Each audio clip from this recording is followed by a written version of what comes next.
Hello, Janiac. Welcome to the stream. Just let me set everything up on my end. Finish setting everything up on my end. Fuck. Alrighty. Not much to say. I hope you guys will enjoy this. It's gonna be a tad different. Well, you'll see. You'll see. And I hope you'll enjoy it. So, let's begin.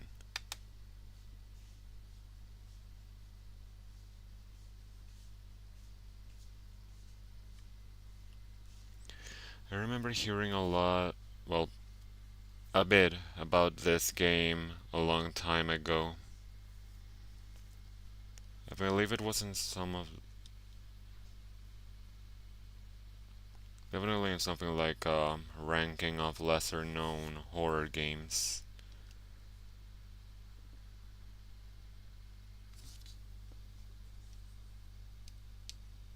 One sec.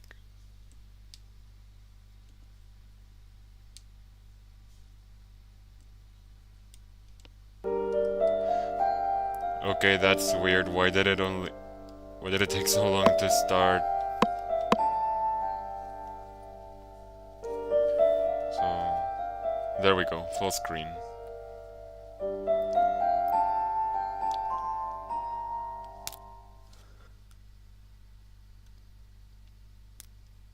Bedtime. Bedtime is supposed to be a happy event for a tired child. For me, it was terrifying. While some children might complain about being put to bed before they have finished watching a film or playing their favorite video game, when I was a child, nighttime was something to truly fear. Somewhere in the back of my mind it still is. This is me. It's a wolf. Well, no shit. Full of toys and stuff. Poster from a movie. I got it from my brother. It's a bunk bed. I sleep on the top. Mr. Teddy. Oh.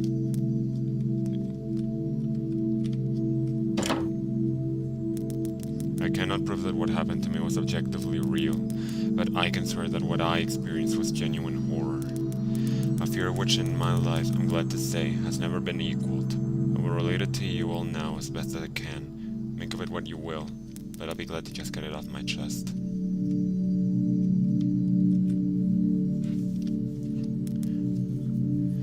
This is my father. And 1 second.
Okay, I'm back. Sorry. I'm pulling out too much stuff now. It's bedtime soon.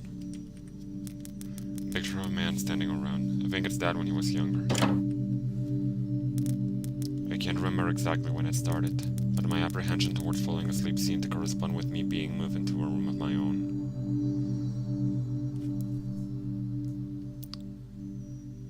I believe I only started sleeping in alone in my room when I reached my preteen years. I don't know. Kid seems pretty young. But then again, a lot of movies depict children sleeping alone in their rooms, so I could just, be weird.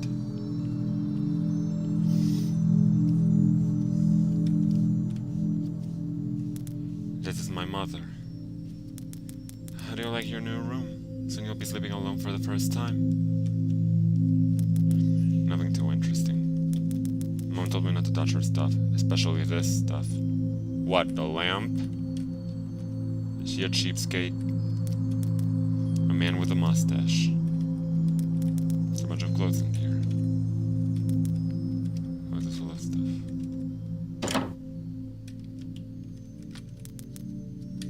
Same as before.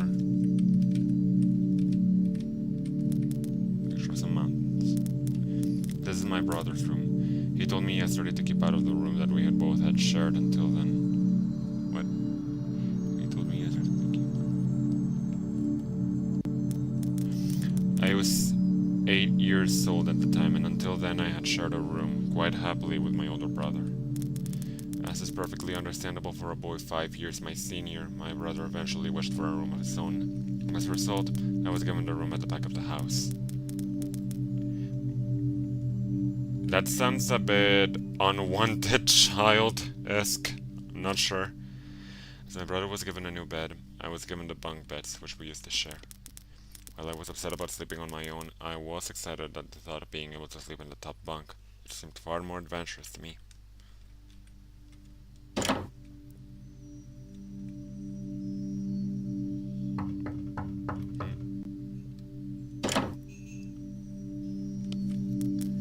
Alright, it's bedtime. Already? Yes, adults need their sleep, you see. You'll be sleeping alone for the first time. You excited? Yes, Mom.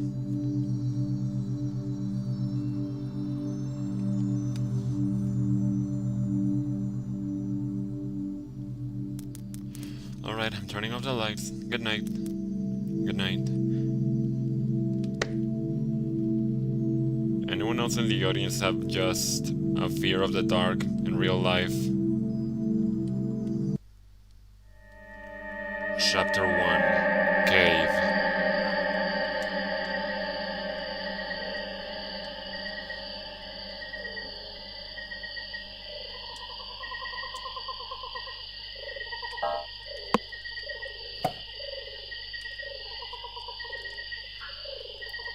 What is that?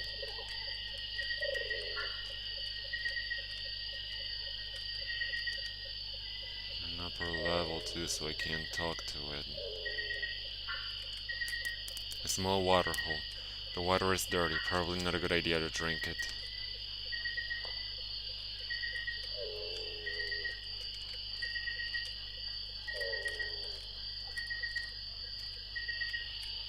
Okay, there. Foliage was covering up the stairs. A pot and some ragged cloth. I only noticed that skull and... That's the door? Okay. I wonder what's cooking.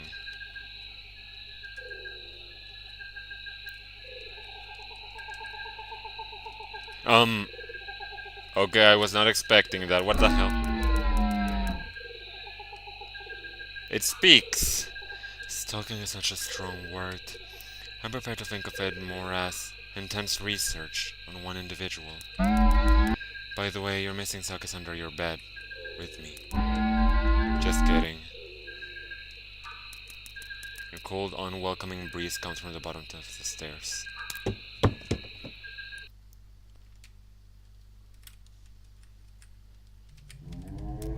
Weird mushroom. Looks poisonous.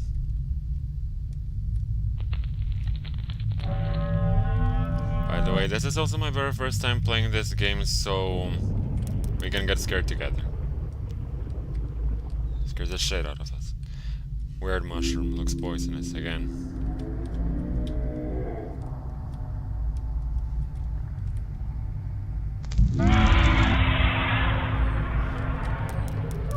There's red liquid seeping out from the mushroom hat. Ah, yeah. I do not like those sounds that just played also. Those sounded a little too bit like screams for my liking. And the little glowing dots make me think that I can interact with the walls! What the hell was that?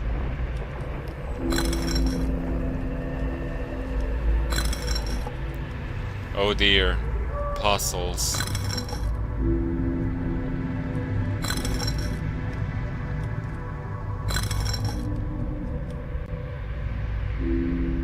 Haha. There's red liquid seeping out from the mushroom hat. And also a little bit like a baby's cry? Or is that just me? Oh god!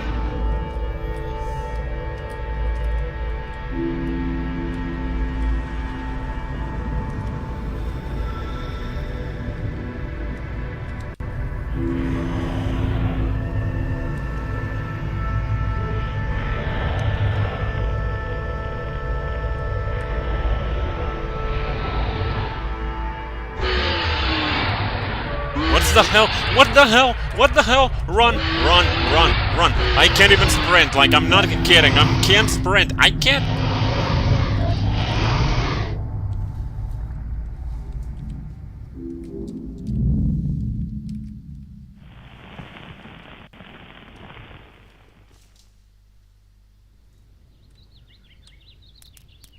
Mom, I had a bad dream. Mom.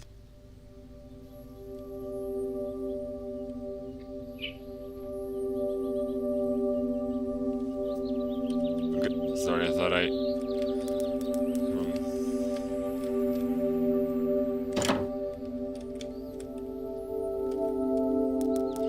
need to go here right now. Oh yeah, my parents' bedroom is here. Mom, I had a bad dream. Sweetie, what's wrong? I had a bad dream. Oh, that's too bad, sweetie. I'll be up in a minute and we're gonna eat breakfast together. Alright, hurry up. Go change your clothes and I'll be right there.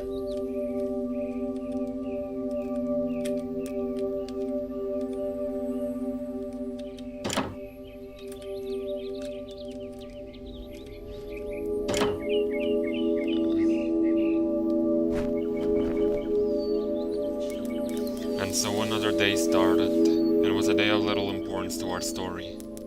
I won't bother you with details. The one thing I remember is that even though I played with friends like I always did, I somehow still felt lonely. I didn't enter my new room until later that night. It was time to go to sleep again.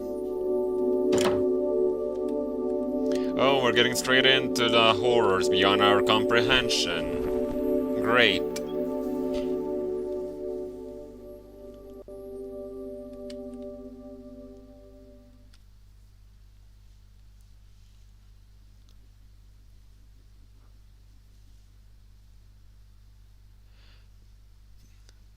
Chapter 2, Labyrinth.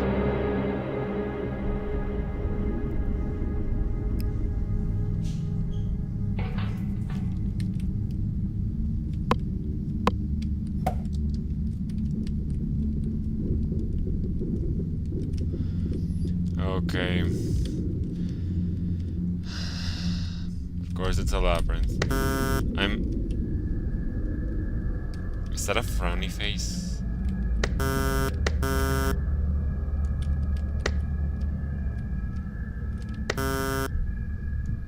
Oh, guess there's an...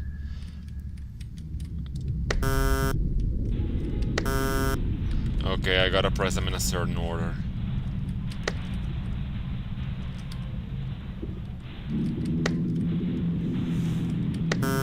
Nope.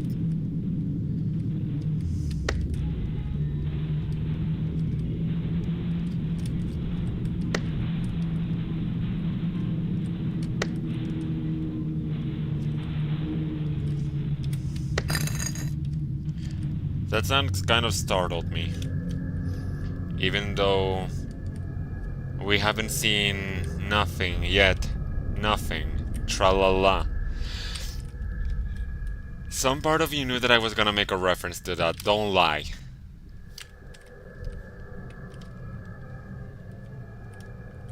What's that?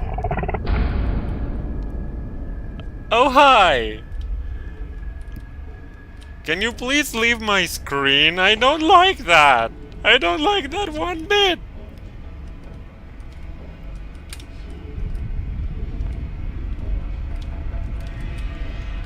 Oh god. Oh Jesus, oh Christ, oh Jesus!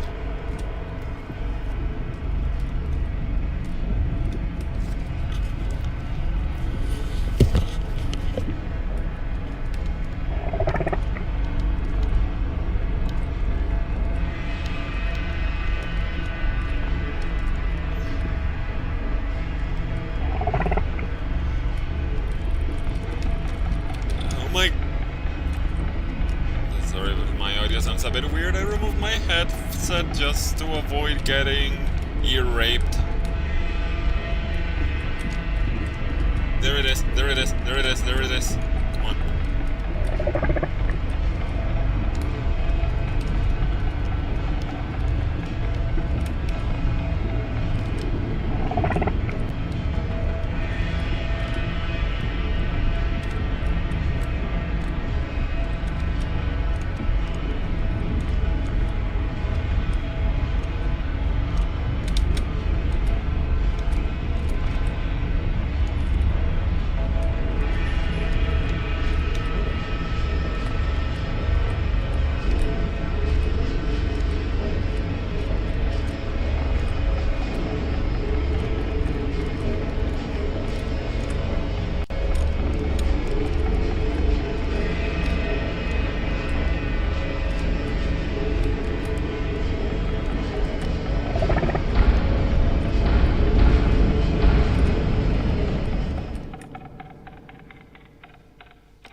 When you awaken from a deep sleep to something moving or stirring, it can take a few moments for you to truly understand what is happening.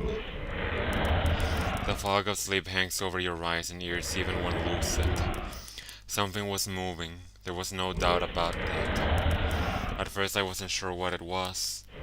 Everything was dark, almost pitch black, but there was enough light creeping in from outside to outline that room. Two thoughts appeared in my mind almost simultaneously. The first was that my parents were in bed because the rest of the house lay both in darkness and silence. The second thought turned to the noise which had obviously woken me. That was it. Bed sheets rustling in the dark and someone breathing. As if some disturbed sleeper was attempting to get all too comfortable in the bottom bunk. I lay there in disbelief, thinking that the noise was either my imagination, or perhaps just my pet cat finding somewhere comfortable to spend the night. Please let me see a kitty cat. It was then that I noticed my door, shut as it had been as I'd fallen asleep. Fuck. Perhaps my mom had checked in on me and the cat had sneaked into my room then. Yes, that must have been it. I turned to face the wall, closing my eyes in the vain hope that I could fall back to sleep. As I moved, the rustling noise from underneath me ceased. I thought that I must have disturbed my cat, but quickly I realized that the visitor in the bottom bunk was much less mundane than my pet trying to sleep, and much more sinister. As if alerted to and disgruntled by my presence, the disturbed sleeper began to toss and turn violently, like a child having a tantrum in their bed. I could hear the sheets twist and turn with increasing ferocity. Fear then gripped me, not like the subtle sense of unease I had experienced earlier, but now potent and terrifying. My heart raced as my eyes panicked, scanning the almost impenetrable darkness. I let out a cry. As most young boys do, I instinctively shouted on my mother. I could hear something stir on the other side of the house. But as I began to breathe a sigh of relief that my parents were coming to save me, the bunk bed suddenly started to shake violently as if triggered by an earthquake scraping against the wall. I could hear the sheets below me crashing around as if tormented by malice. I did not want to jump down to safety as I feared the thing in the bottom bunk would reach out and grab me. pulling me into the darkness, so I stayed there, white knuckles clenching my own blanket like a shroud of protection. Never mind me lowering the volume. The wait seemed like an eternity. Oh my... That was tense. That was really tense. What's wrong? Did you have a bad dream? I cried and my mother consoled me. Tears of fear, followed by relief, streamed down my face. Yet, through all of the horror and relief, I did not tell her why I was so upset. I cannot explain it, but it was as though whatever had been in that bunk would return if I even so much as spoke of it. Whether that was the truth, I do not know, but as a child I felt as if that unseen man remained close, listening. My mother lay in the empty bunk, promising to stay there until morning. I remember the next day wanting to go anywhere, be anywhere, but in that suffocating room. It was a Saturday, and I played outside, quite happily with my friends. Although our house was not large, we were lucky to have a long sloping garden in the back. We played there often, as much of it was overgrown and we could hide in the bushes, climbing the huge sycamore tree which towered above all else, and easily imagined ourselves in the throes of a grand adventure. As fun as it all was, occasionally my eye would turn to that small window in my room, ordinary, slight, and innocuous. But for me, that thin boundary was a looking glass into a strange, cold pocket of dread. Outside, the lush green surroundings of our garden filled with the smiling faces of my friends. Angelica catalog-ish, but again, this came out way before that. Inside, the feeling of something in that room watching me play, waiting for the night when I would be alone, eagerly filled with hate. It may sound strange to you, but by the time my parents ushered me back into that room for the night, I said nothing. I didn't protest. I didn't even make an excuse as to why I couldn't sleep there. I still felt that this thing would be enraged if I so much as spoke of it. Another night came.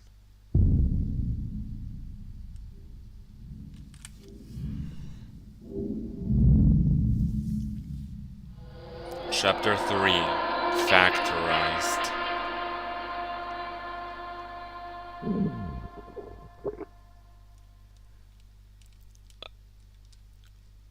Are we in hell? Is our main character not as... The door is firmly shut. Is our main character maybe not as innocent as we thought? A huge skull. No shit, it's a huge... skull?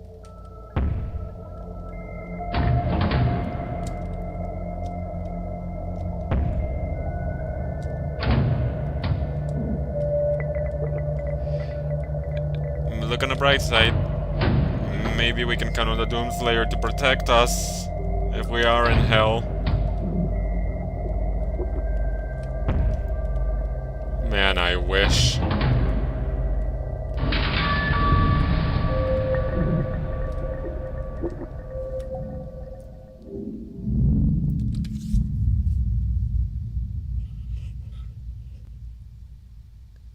What are you loading? Where am I? Where am I? Some kind of machine. Machine.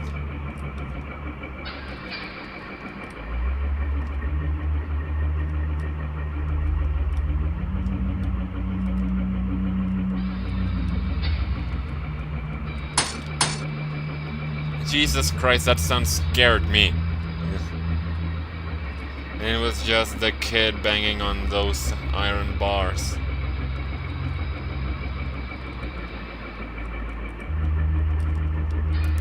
Some kind of altar.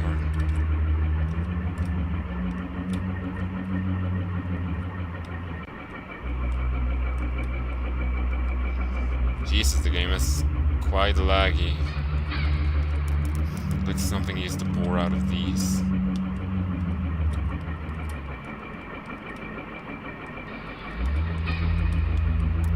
Picture of some kind of green landscape. The picture isn't too bad shape to make out any details.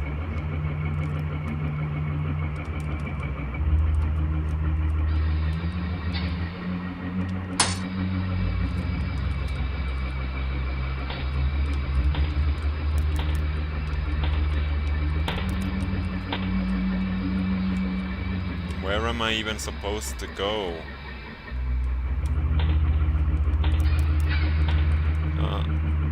Hello.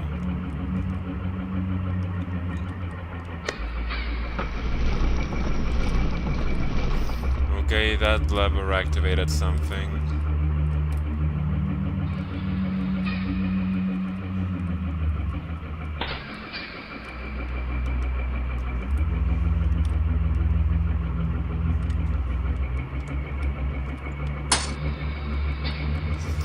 Oh, okay, I get it. That must unlock one of the gates in this place, which leads me to another lever, which I then have to activate. Okay. It's almost like the lights on the runway at airports.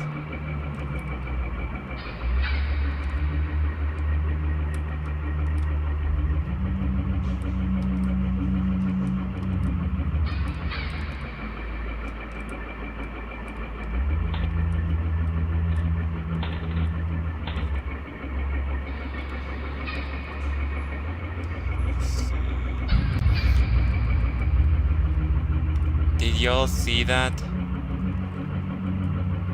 How are you? I would be very much prefer to play something more calm, like Faith.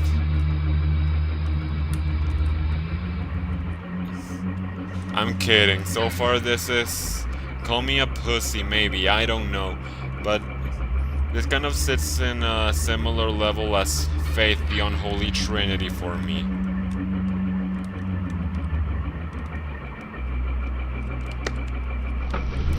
A creepy mask. I hope it's just a mask.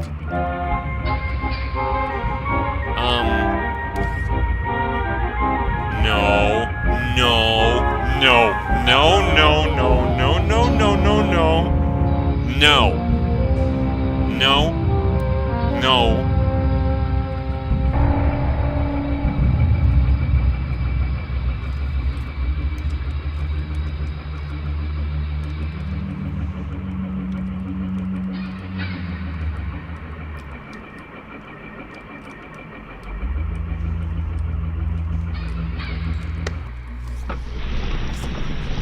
Okay, that turned on the things. There's a red liquid pouring out.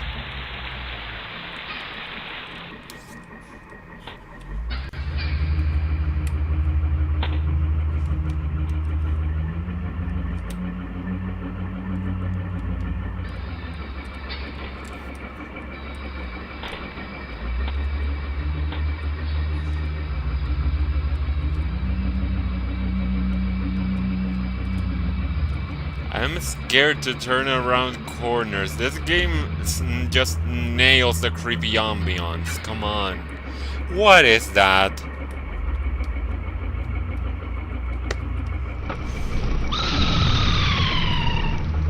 And what was that? No.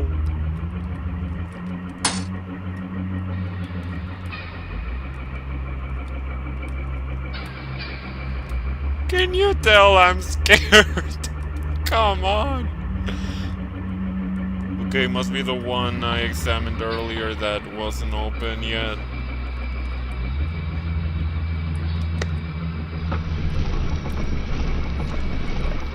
And that must be where... That must have opened the one where the guy with the paper on his face was standing in. Yup.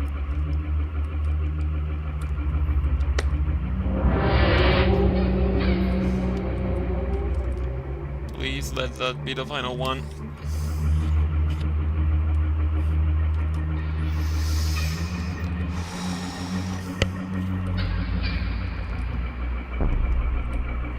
Oh no.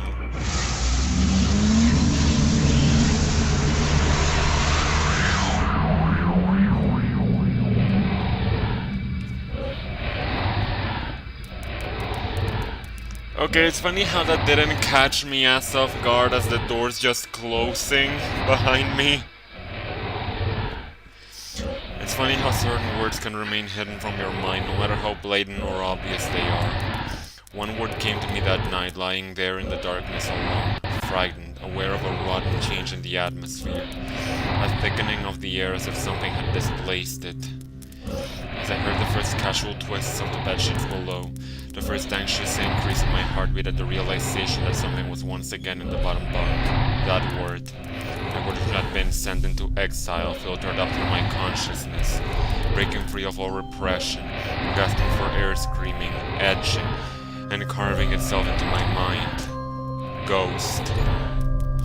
As this thought came to me, I noticed that my unwelcome visitor had ceased moving. The bedsheets lay calm and dormant, but they had been replaced by something far more hideous. A slow, rhythmic, rasping breath heaved and escaped from the thing below. I could imagine its chest rising and falling with each sordid, wheezing, and garbled breath. I shuddered and hoped beyond all hope that it would leave without occurrence. The house lay as it had the previous night in a thick blanket of darkness. Silence prevailed, all but for the perverted breath of my as yet unseen bunkmate. I lay there terrified. I just wanted this thing to go, to leave me alone. What did it want? Then something unmistakably chilling transpired. It moved. It moved in a way different from before. When it threw itself around in the bottom bunk, it seemed unrestrained, without purpose, almost animalistic. For that thing lying there in the darkness, that thing which seemed intent on terrorizing a young boy, calmly and nonchalantly sat up. Its labored breathing had become louder. Now only a mattress and a few flimsy wooden slats separated my body from the unearthly breath below. I lay there, my eyes filled with tears, a fear which mere words cannot relate to you or anyone else coursed through my veins. I would not have believed that this fear could have been heightened, but I was so wrong.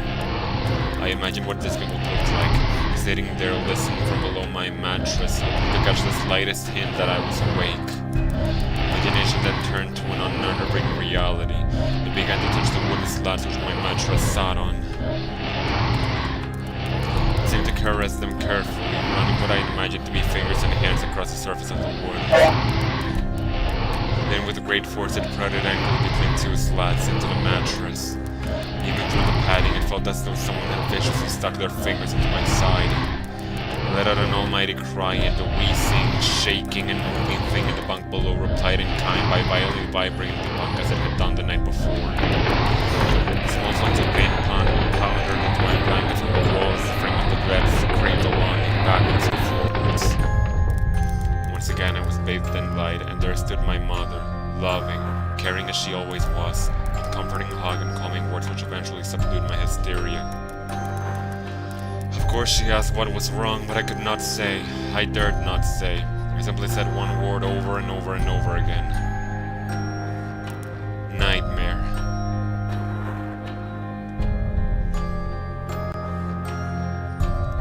I feel it isn't just a nightmare, Billy boy.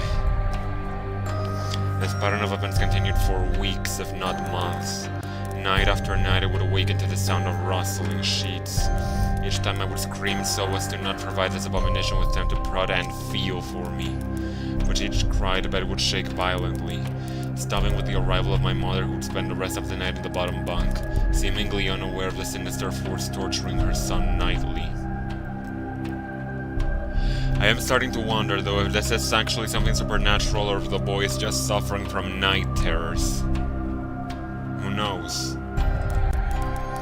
Along the way I managed to feign illness a few times and come up with other less than truthful reasons for sleeping in my parents' bed. But more often than not I would be alone for the first few hours of each night in that place, a room where the light from outside did not sit right, alone with that thing. As time can become desensitized to almost anything, no matter how horrific. I had come to realize that, for whatever reason, this thing could not harm me when my mother was present. I am sure the same would have been said for my father, but as loving as he was, waking him from sleep was almost impossible. Waking me, on the other hand, was no trouble at all, thanks to my nightmares.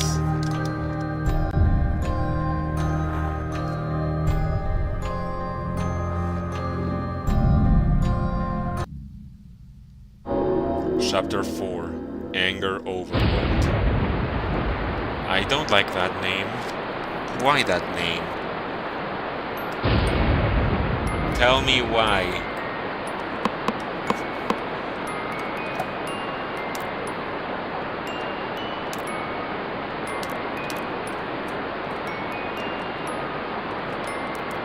Painted glass depicts some religious man, I guess.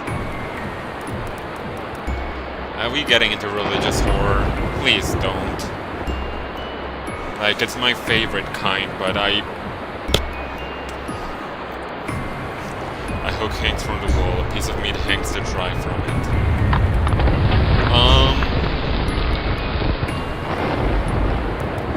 Earthquake?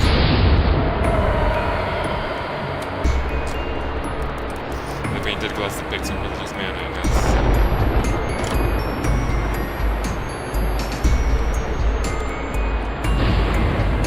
Did I just... It's a scene from the Bible.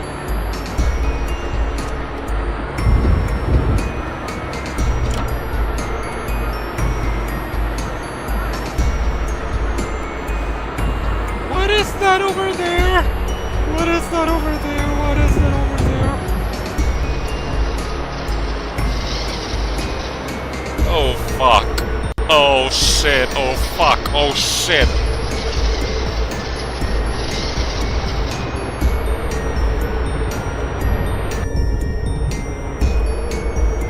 Various jars with disgusting stuff inside.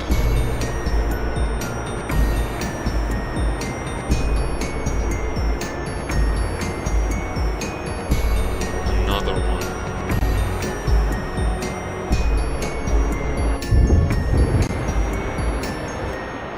It's a big pool, but I'd rather not use it. No shit, I just noticed that head!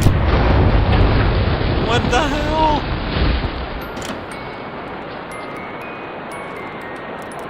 Looks like a map. Picture depicts a couple of men standing in front of a car. Run. Run. Oh my... Come on! Why? What's... This game is already scary enough. Why hang?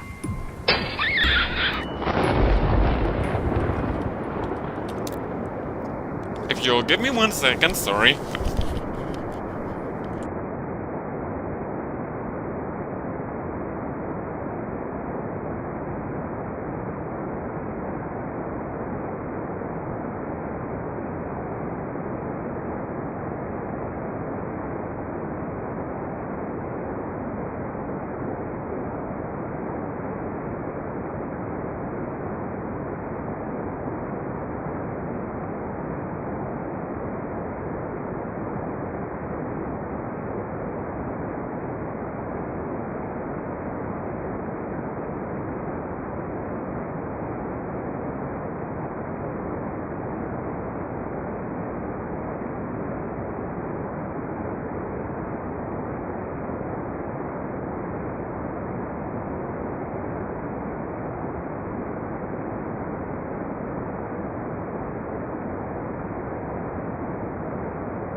Okay, I'm back. The game legit just hit me with one of those, that moment where the horror game says auto-saving. What are you gonna throw onto me? Why do you hate me so?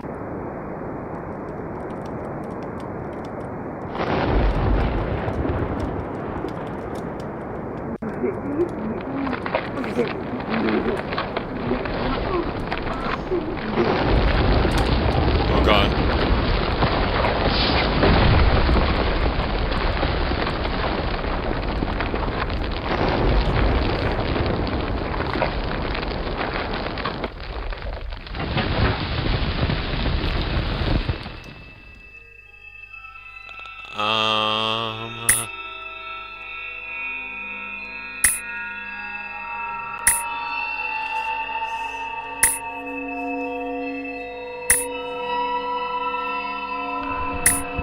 Thank you for closing your mouth as I walk right in front of you.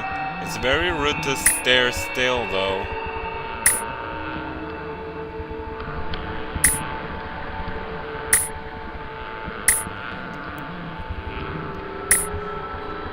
I find it very rude indeed. Wait, am I? This was already happened. Am I walking in circles?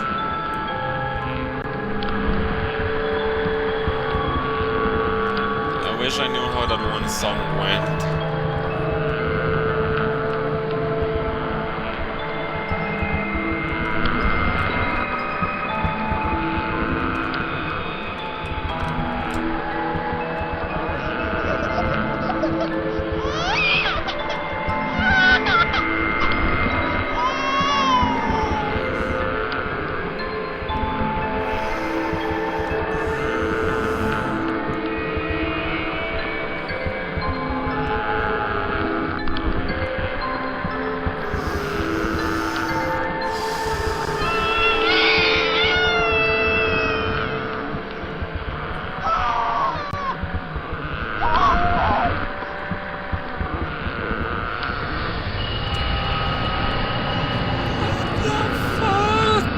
What the fuck?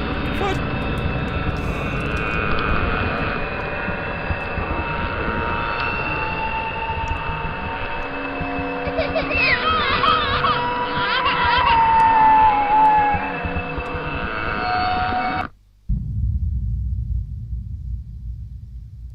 Why the static filter? My greatest fears were realized in the winter. The days grew short, and the longer nights merely provided this wretch with more opportunities. It was a difficult time for my family. My grandmother, a wonderfully kind and gentle woman, had deteriorated greatly since the death of my grandfather. My mother was trying her best to keep her in the community as long as possible. However, dementia is a cruel and degenerative illness, robbing a person of their memories one day at a time. Soon she recognized none of us, and it became clear that she would need to be moved from her house to a nursing home. Before she could be moved, my grandmother had a particularly difficult few nights, and my mother decided that she would stay with her. No! As much as I loved my grandmother and felt nothing but anguish at her illness, to this day I feel guilty that my first thoughts were not of her, but of what my nightly visitor may do should it become aware of my mother's absence. Her presence being the one thing which I was sure was protecting me from the full horror of this thing's reach. I rushed home from school that day and immediately wrenched the bed sheets and mattress from the lower bunk, removing all of the slats and placing an old desk, a chest of drawers, and some chairs which we kept in a cupboard where the bottom bunk used to be. I told my father I was making a noffish, which he found adorable, but I would be damned if I'd give that thing a place to sleep for one more night. As darkness approached, I lay there knowing that my mother was not in the house. I did not know what to do. My only impulse was to sneak into her jewelry box and take a small family crucifix which I had seen there before. While my family were not very religious, at that age I still believed in God and hoped that somehow this would protect me. Although fearful and anxious, while gripping the crucifix under my pillow tightly in one hand, sleep eventually came as I drifted off to dream. I hoped that I would awaken in the morning without incidents. Unfortunately, that night was the most terrifying of all. Well, that's reassuring.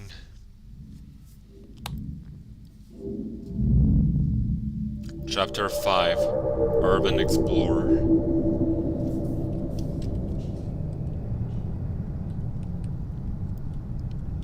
Woof.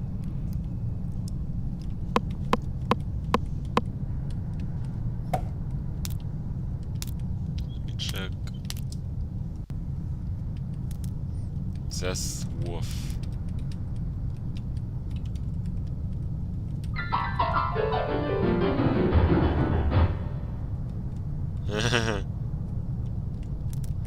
Poster for a play. A bunch of school books.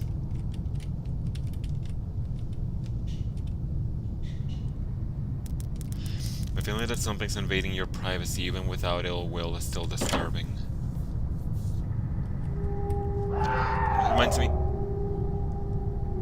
This reminds me of Corpse Party. And that thing reminded me of the amnesia thing. You are good.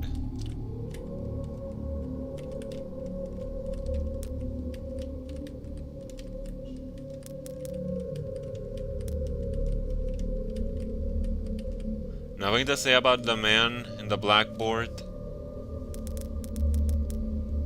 Even if you don't know why they are here, you hold the greatest amount of fear for them.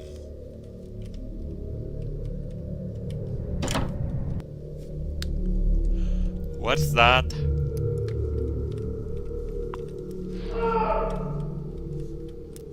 There's a triceratops. Oh.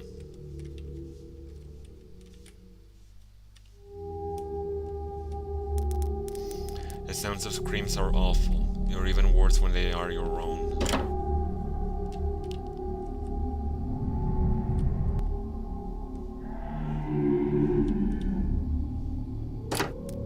Look, the door's broken. I don't think I can get in here.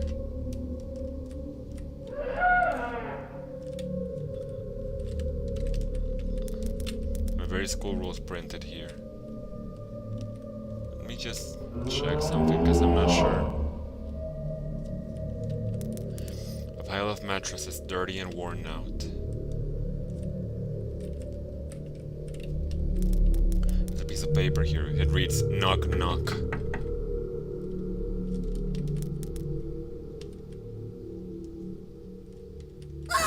Ah! Sorry. That was the most obvious scare ever, and I just...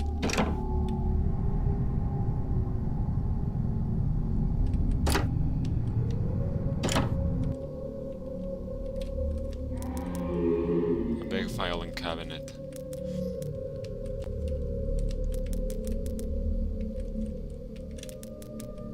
There's nothing inside. Writing desk with some school material on it. Writing desk with some school material on it.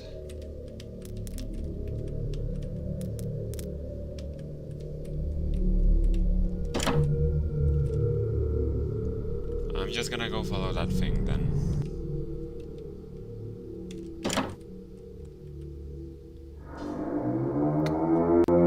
Nope.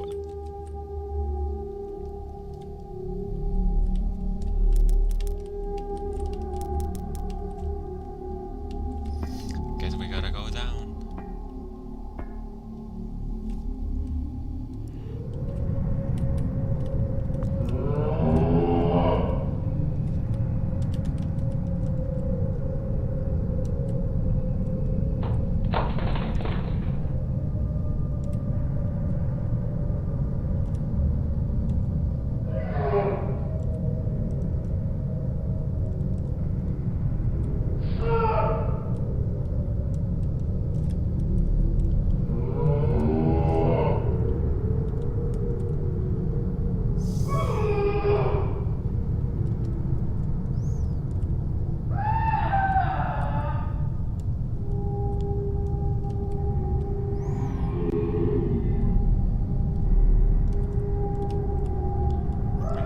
Shut that guy up.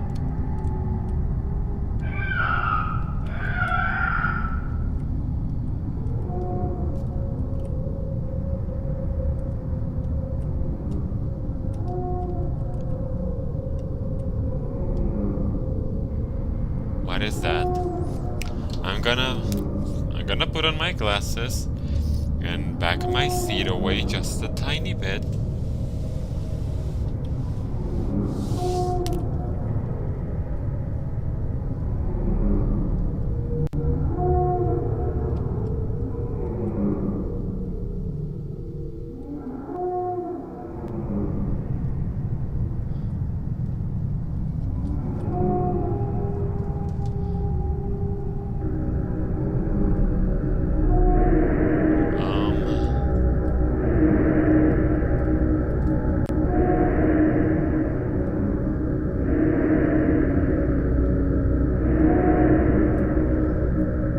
It's not the best time to say this, but I really like this game's art style.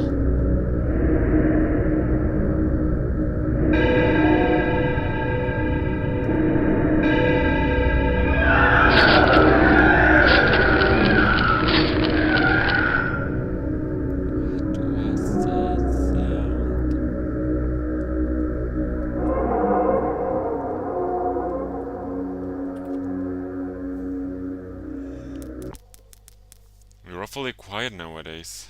Is there something wrong, son? Nothing. Are you sure? Is there something wrong with your new room? Are you lonely without your brother? No. Alright then.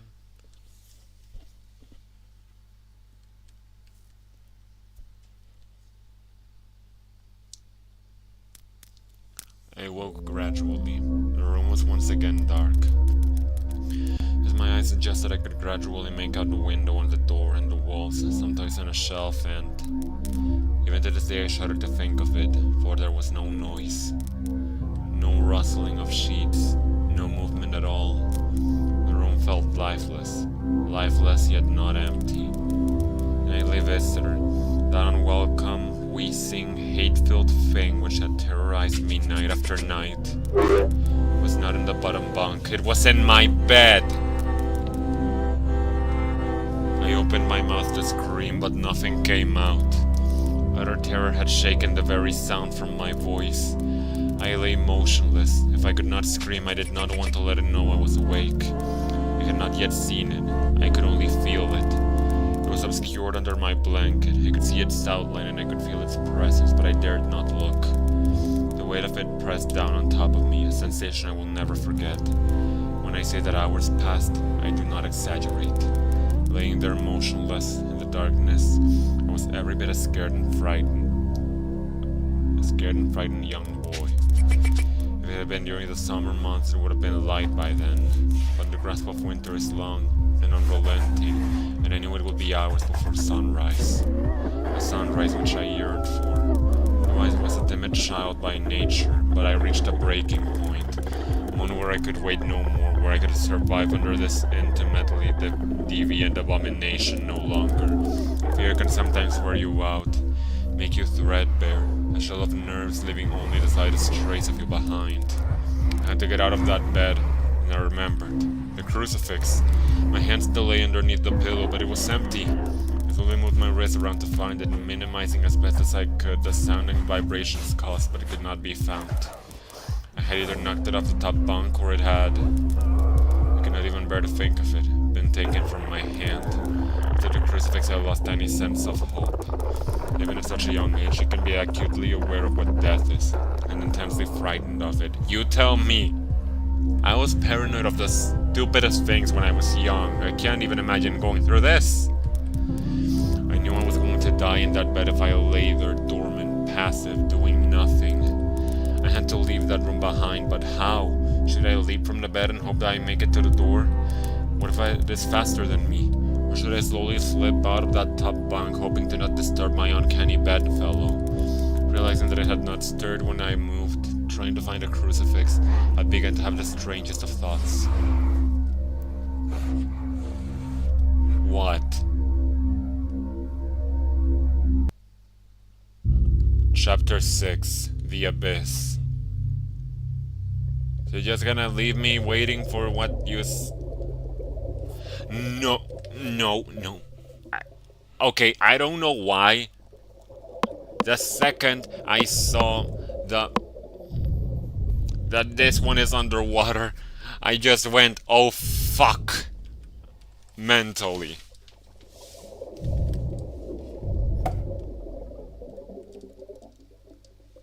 Or even...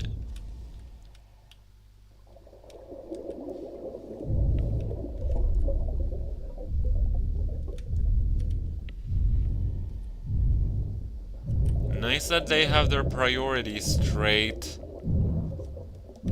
The boy's sprite has like little air sea diving thingy.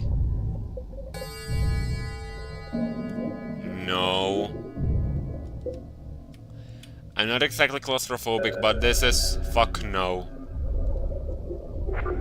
What is this?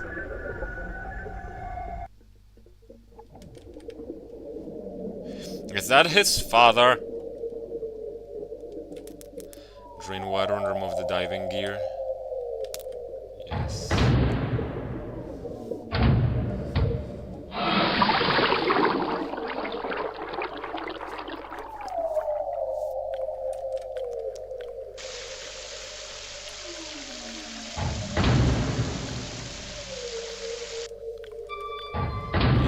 that... That's his father. Logbook, yes.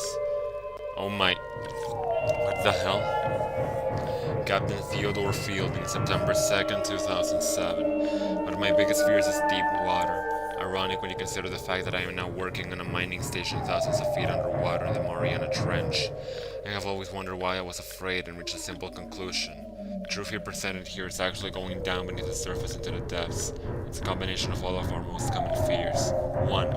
Fear of the dark. When you're at the bottom of a body of water, you can't see anything. It's pitch black. Have you ever tried to swim as far down in a lake as you can? It's really dark and cold really fast, about 10 feet down. But even that's nothing compared to the deepest point on the entire crust of the Earth, located at the bottom of the Pacific Ocean. The Mariana Trench, which is 38,000 plus feet. If you put Mount Everest at the bottom of the trench, the top of the mountain would still be over a mile below the surface of the ocean. Everything below you is complete darkness, and this definitely plays into our collective fear of the dark. 2. Fear of suffocating. Have you ever gotten to the point where you swam down too far into the swimming pool and you seriously considered the fact that you might not make it back to the top before you ran out of breath? If you have ever been roughhousing as a kid with blankets and pillows and you accidentally got pinned down inside of a sleeping bag or something and you get to that point, after temporarily turns to screaming, you know that what a scary concept not being able to breathe is. Even if you have scuba gear with you down in that deep dark abyss, there's a chance a valve could pop out, or you could run out of oxygen. You can't see and you can't really take a deep breath. Could it get worse? Yes. 3. Fear of the unknown. There are over 1 million species of creatures in the ocean, and scientists estimate that there are an additional 9 million species yet to be discovered. That means we only even know what 11% of the creatures in the ocean are. Most of the beings in the ocean are things mankind has never even seen or heard of. Who knows what could be down there? Think about a time when you were walking in a dimly lit basement trying to find something. All of a sudden, something brushes up against the back of your neck. They become airborne, similar to a frightened cat, and so they turn around and shine their flashlight to see what it was. It's never anything actually scary. Jesus, this log is long. But in deep water, it's always something scary. It's dark, you can barely breathe, and something just touched you and you have no idea where they just went. But there's more to fear, I'm afraid. Fear of flying insects. Imagine that as you're walking along, all of the beetles and scorpions crawling around the ground, with huge, black, hairy spiders that are hidden from you, and the cracks and the slimy worms and snakes that are burrowed beneath the ground, simultaneously started flying anywhere they wanted. That is what the bottom of the sea without water would be like. For the strange creatures underwater, there is no up or down. Even the manliest men, even though they appear to be calm, quickly tense up and become filled with a secret fear that the bug might land on their eyeball or fly into their mouth. And that's why men try so hard to kill them. Unfortunately, in deep water, you can't see any of the undiscovered freakish flying freak creatures that brush past your body as you grasp at your suffocating throat. Fear of being caught. Imagine you're running from a bear. You will be eaten if you are caught, and it doesn't help that bears can run faster sideways than the fastest human can run forward. When you are at the bottom of the sea, everything that is around you was built to move in water. If something truly frightening like a shark or a giant squid caught sight of you, you could turn the other way and flail about all you want, but the monster will catch up with you in a split second. You can't get away from anything. Even if you had the wherewithal to see and breathe, you couldn't run from danger. It would simply find you and devour you. There are lots of places that I wouldn't want to be, such as trapped in a burning house or alone in the vacuum of space. But in the burning house, at least I can see, and in space, at least there aren't any creatures that could get me. You don't know that. There are no other places in the universe that combine as many common fears as 7 miles below the surface of the Pacific Ocean. It's because of the combination of all of these fears that I am so horrified by deep water. Okay. I believe I only know it as a jellyfish now.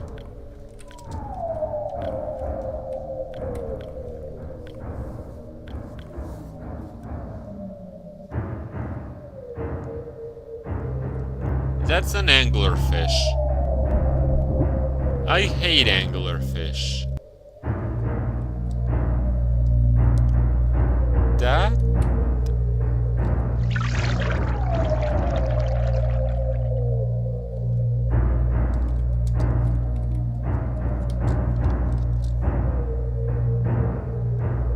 second. This was a bad idea. That's a mouth. That's a mouth.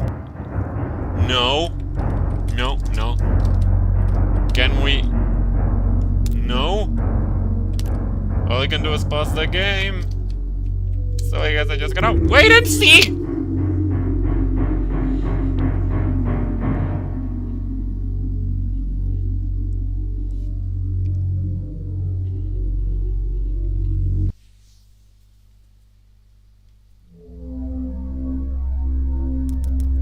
What if it was asleep? It hadn't so much as breathed since I had woken up. Perhaps it was resting, believing that it had finally got me, that I was finally in its grasp. Or perhaps it was toying with me. After all, it had been doing just that for countless nights, and now with me under it, pinned against my mattress with no mother to protect me, maybe it was holding off, savoring its victory until the last possible moment, like a wild animal savoring its prey. I tried to breathe as shallowly as possible, and mustering every ounce of courage I could, I reached over slowly with my right hand and began to peel the blanket off of me. What I found under those covers almost stopped my heart. I did not see it, but as my hand moved the blanket, it brushed against something. Something smooth and cold. Something which felt unmistakably like a gaunt hand. I held my breath in terror, as I was sure it must have now have known that I was awake. Nothing. It did not stir. It felt dead. After a few moments, I placed my hand carefully further down the blanket and felt a thin, poorly formed forearm. My confidence and almost twisted sense of curiosity grew as I moved down further to a disproportionately larger bicep muscle. The arm was outstretched, lying across my chest, with the hand resting on my left shoulder as if it had grabbed me in my sleep. I realized that I would have to move this cadaverous appendage if I even so much as hoped to escape its grasp. For some reason, a feeling of torn, ragged clothing on the shoulder of this nighttime invader stopped me in my tracks. Fear once again swelled in my stomach and in my chest as I recoiled my hand in disgust at the touch of straggled, oily hair. I could not bring myself to touch its face, so I wondered to this very day what it would have felt like. Dear God, it moved.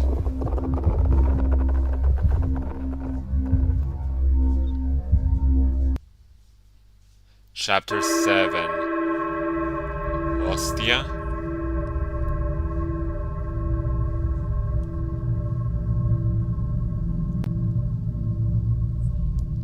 In Spanish, that's what you call, like, the little cookie that they give you at communion.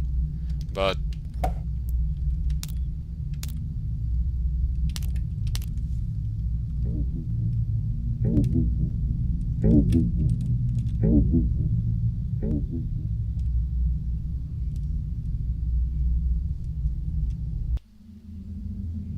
what the fuck am I looking at here?